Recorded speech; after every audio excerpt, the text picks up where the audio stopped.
O Céu e o Inferno, obra de Allan Kardec, parte 3. Todas as religiões primitivas, revestindo o caráter dos povos, tiveram deuses guerreiros que combatiam à frente dos exércitos. O Jeová dos Hebreus, por exemplo, facultava-lhes 1000 modos de exterminar os inimigos, recompensava-os com a vitória ou punia-os com a derrota. Tal ideia infantil a respeito de Deus levava a honrá-lo ou apaziguá-lo com sangue de animais ou de homens, e daí os sacrifícios mais sangrentos que representavam um papel tão saliente em todas as religiões da antiguidade. Os judeus tinham abolido os sacrifícios humanos. Os cristãos, apesar dos ensinamentos lindos de Jesus Cristo, por muito tempo julgaram honrar o Criador, votando aos milhares as chamas e as torturas, os que denominavam hereges, o que constituía, sob outra forma, verdadeiros sacrifícios humanos, pois que os promoviam para a maior glória de Deus, segundo eles, e com acompanhamento de cerimônias religiosas. Hoje ainda invocam o Deus dos exércitos antes dos combates, glorificam-no após a vitória e quantas vezes por causas as mais injustas e anticristãs. Quão tardo é o homem em desfazer-se dos seus hábitos, prejuízos e primitivas ideias. 40 séculos nos separam de Moisés, e a nossa geração cristã ainda vê traços de antigos usos bárbaros, senão consagrados, ao menos aprovados pela religião atual. Foi preciso a poderosa opinião dos não-ortodoxos para acabar com as fogueiras e fazer compreender a verdadeira grandeza de Deus. A falta de fogueiras, porém, prevalecem ainda as perseguições materiais e morais. Tão radicada está no homem a ideia da crueldade divina. Nutrido por sentimentos inculcados desde a sua infância, poderá o homem estranhar que o Deus que lhe apresentam, lisonjeado por atos bárbaros, condene a eternas torturas e veja, sem piedade, o sofrimento dos culpados, que não são nada mais, nada menos que seus filhos. Sim, são filósofos, ímpios como querem alguns, que se hão escandalizado, vendo o nome de Deus profanado por atos indignos dele. São eles que o mostram aos homens na plenitude da sua grandeza, despojando de paixões e baixezas atribuídas por uma crença menos esclarecida. Neste ponto, a religião tem ganho em dignidade o que tem perdido em prestígio exterior, porque se homens há devotados à forma, maior é o número dos sinceramente religiosos pelo sentimento, pelo coração. Ao lado destes, porém, quantos não têm sido levados, sem mais reflexão, à negação toda, sem clemência, sem pensar duas vezes, da providência. Negar a Deus, sim, tais pensamentos, eles levam o homem a negar a Deus e se transformar num descrente. O modo por que a religião tem estacionado em antagonismo com os progressos da razão humana, sem saber conciliá-los com a crença, degenerou em deísmo para uns, em ceticismo absoluto para outros. Sem esquecermos o panteísmo, isto é, o homem fazendo-se Deus ele próprio, à falta de um mais perfeito. Argumentos a favor das penas eternas. Voltemos ao dogma das penas eternas. Eis o principal argumento invocado em seu favor. É doutrina sancionada entre os homens que a gravidade da ofensa é proporcionada à qualidade do ofendido. O crime de lesa majestade, por exemplo, o atentado à pessoa de um soberano, sendo considerado mais grave do que o fora em relação a qualquer súdito, e, por isso mesmo, mais severamente punido. E sendo Deus muito mais que um soberano, pois é infinito, deve ser infinita a ofensa a ele, como infinito o respectivo castigo, isto é, eterno. Refutação a este pensamento. Toda refutação é um raciocínio que deve ter seu ponto de partida, uma base sobre a qual se apoie premissas, enfim. Tomemos essas premissas aos próprios atributos de Deus: único, eterno, imutável, imaterial, onipotente, soberanamente justo e bom, infinito em todas as perfeições. É impossível conceber Deus de outra maneira, visto como, sem a infinita perfeição, poder-se-ia conceber outro ser que lhe fosse superior ou igual a ele no mínimo. Para que seja único acima de todos os seres, faz-se preciso que ninguém possa excedê-lo ou sequer igualá-lo em qualquer coisa. Logo, é necessário que seja de todo infinito.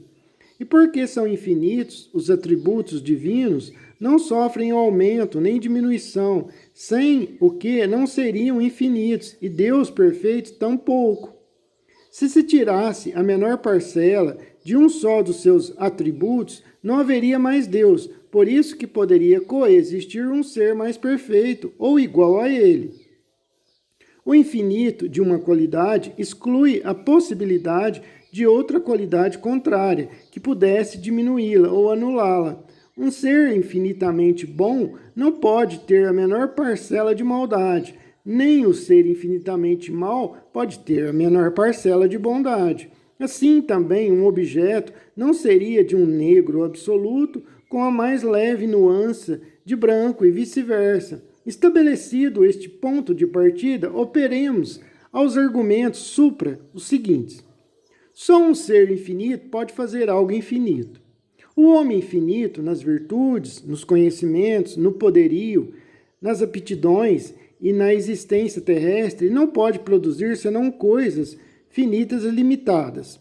Se o homem pudesse ser infinito no mal que faz, se-lo-ia igualmente no bem, igualando-se então a Deus. Se o homem, porém, fosse infinito no bem, não praticaria o mal, pois o bem absoluto é a exclusão total de todo o mal. Admitindo-se que uma ofensa temporária à divindade pudesse ser infinita, Deus, vingando-se por um castigo infinito, seria logo infinitamente vingativo. E sendo Deus infinitamente vingativo, não pode ser infinitamente bom e misericordioso, visto como um destes atributos exclui o outro. Se não for infinitamente bom, não é perfeito. E não sendo perfeito, logo deixa de ser Deus. Se Deus é inexorável para o culpado que se arrepende, não é misericordioso. E se não é misericordioso, deixa de ser infinitamente bom. E por que daria Deus aos homens uma lei de perdão, se ele próprio e mesmo Jesus não perdoasse?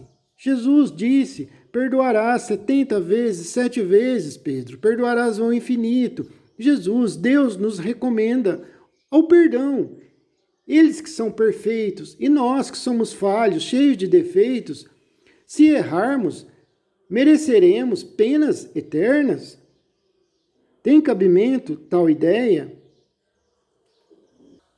Mas resulta que o homem perdoa muitas vezes aquele que o fere, perdoa mesmo os seus inimigos e lhes retribui o mal com o bem.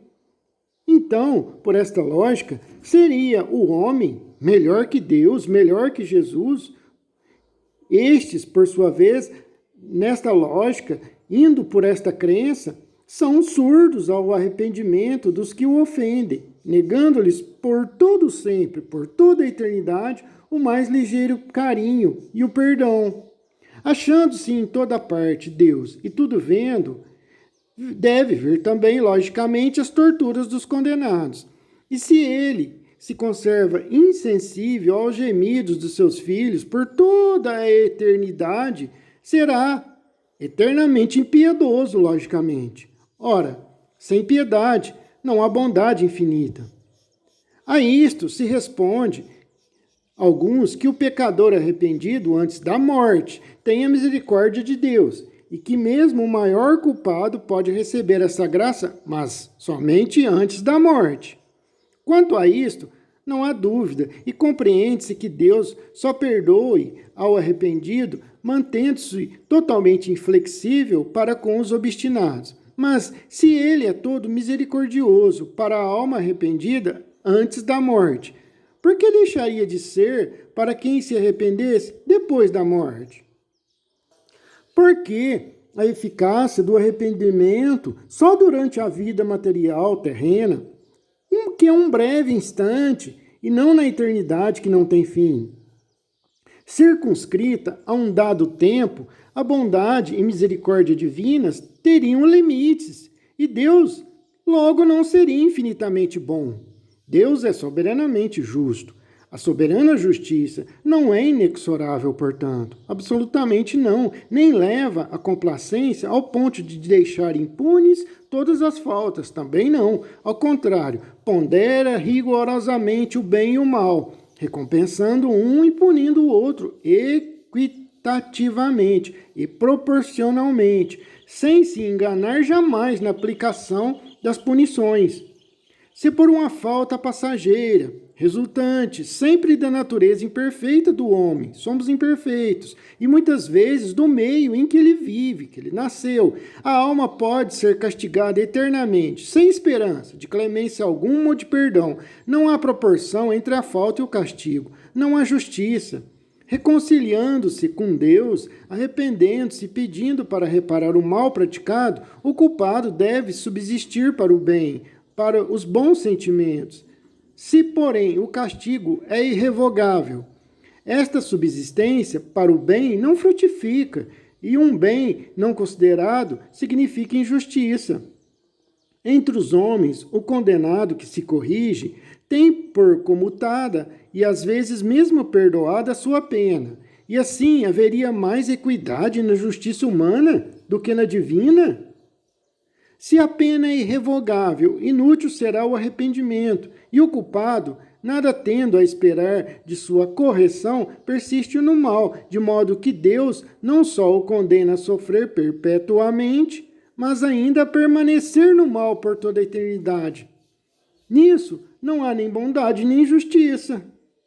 E Deus é soberanamente justo e bom.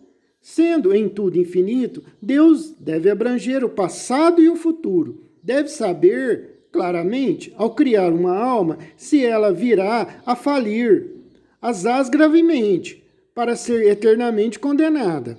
Se o não souber, a sua sabedoria deixará de ser infinita. Logo, Deus não é onisciente, se não souber. E ele deixará de ser Deus.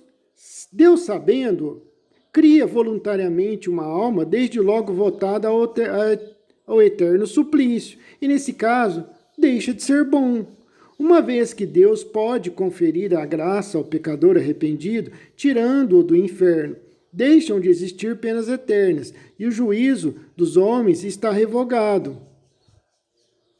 Portanto, a doutrina das penas eternas absolutas conduz à negação, ou pelo menos ao enfraquecimento da fé de alguns, inclusive dos atributos de Deus totalmente, sendo incompatível com a perfeição absoluta, donde resulta este dilema: ou Deus é perfeito e não há penas eternas, ou há penas eternas e Deus não é perfeito. Também se invoca a favor do dogma da eternidade das penas o seguinte argumento. É o que alguns dizem. A recompensa conferida aos bons, sendo eterna, deve ter por corolário a eterna punição. Justo é proporcionar a punição à recompensa. Refutando tal ideia. Deus criou as almas para fazê-las felizes ou desgraçadas. Evidentemente, a felicidade da criatura deve ser o fito do Criador, é o que ele deseja, ou ele não seria bom. Ela atinge a felicidade pelo próprio mérito, por suas mãos, que, adquirido, não mais o perde. O contrário seria sua degeneração. A felicidade eterna é, pois, a consequência da sua imortalidade. Antes, porém, de chegar à perfeição, tem muitas lutas a sustentar, combates a travar com as más paixões. Não tendo sido criada perfeita, mas suscetível de o ser, a fim de que tenha o mérito de suas próprias obras, a alma pode cair em faltas que são consequentes da sua natureza, fraqueza. E se por esta fraqueza for eternamente punida, era caso de perguntar então, por que Deus não nos criou mais fortes? A punição é antes uma advertência do mal já praticado, devendo ter por fim conduzi-lo ao bom caminho. Se a pena fosse irremissível, o desejo de melhorar seria extremamente supérfluo. Nem o fim da criação seria alcançado, porquanto haveria seres predestinados à felicidade ou à desgraça eterna. Se uma alma se arrepende, pode regenerar-se, e podendo regenerar-se, pode aspirar à felicidade.